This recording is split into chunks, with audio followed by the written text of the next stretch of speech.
Trump ने एक बार फिर ईरान युद्ध जल्दी खत्म करने होने का दावा किया है। उन्होंने कहा कि ईरान ज्यादा देर तक टिक नहीं पाएगा। उधर हॉर्मुज में अमेरिका और इजराइल के जहाजों की एंट्री रोकने के लिए ईरान की संसद में बिल पेश किया गया। देखिए रिपोर्ट।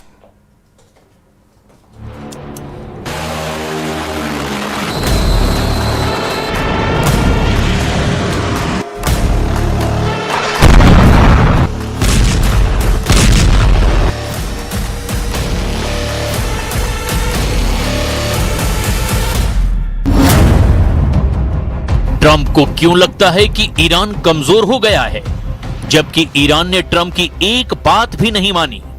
ट्रंप बार बार क्यों कह रहे हैं कि ईरान ज्यादा देर टिक नहीं पाएगा, जबकि हॉर्मुज अभी भी ईरान के कंट्रोल में है? ट्रंप बार बार डेडलाइन क्यों दे रहे हैं, जबकि ईरान ने हर बार अमेरिका की डेडलाइन को मानने से साफ इनकार कर दिया?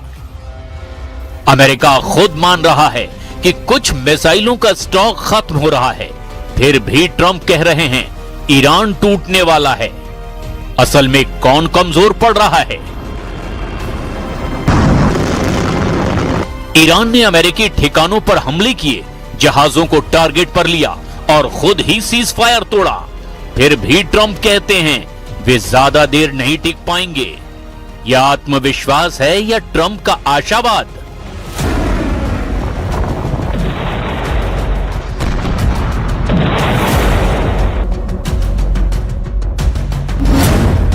ट्रंप का पूरा दावा सैन्य दबाव और आर्थिक नुकसान पर टिका है, लेकिन ईरान आज भी हॉर्मुज को अपना रेड लाइन बता रहा है। तो दबाव काम कर रहा है या नहीं? अगर ईरान सच में थक चुका है तो वो परमाणु मुद्दे पर रियायत क्यों नहीं दे रहा? ट्रंप की सबसे बड़ी डिमांड अभी भी अधूरी क्यों है?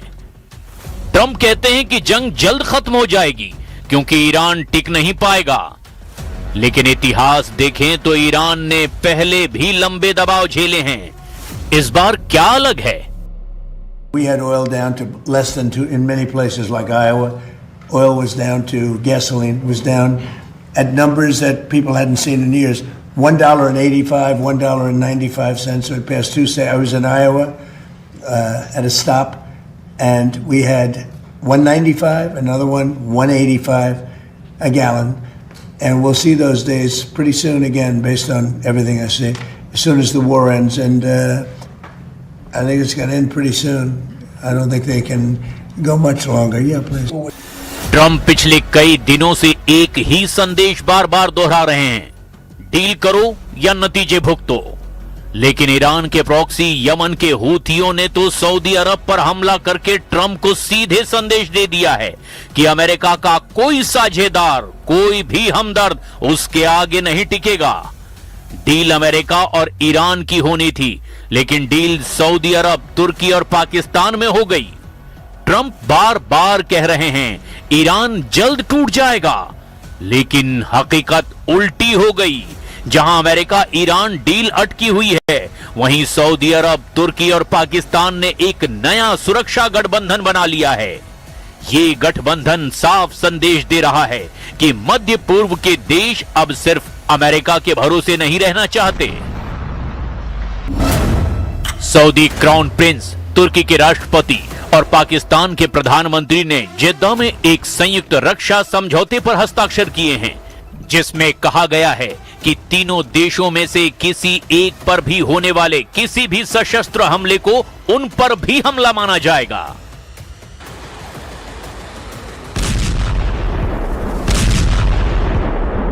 ईरान के प्रॉक्सी हूथियों ने सऊदी अरब पर हमला करके एक और बड़ा संदेश दे दिया। ट्रंप की धमकियों के बावजूद ईरान और उसके सहयोगी अभी भी मैदान में एक्टिव हैं, जबकि ट्रंप कह रहे हैं कि ईरान कमजोर पड़ गया है। लेकिन अगर ईरान सच में कमजोर होता तो उसके प्रॉक्सी सऊदी अरब जैसे अमेरिकी सहयोगियों पर हमला करने की हिम्मत कैसे करते? ट्रंप बार बार दावा कर रहे हैं कि सैन्य दबाव काम कर रहा है, लेकिन जमीनी हकीकत कहती है कि ईरान अभी भी हॉर्मुज को अपनी रेड लाइन मान रहा है। अमेरिका मिसाइल स्टॉक की कमी स्वीकार कर रहा है, फिर भी ट्रंप कह रहे हैं ईरान ज्यादा देर नहीं टिक पाएगा।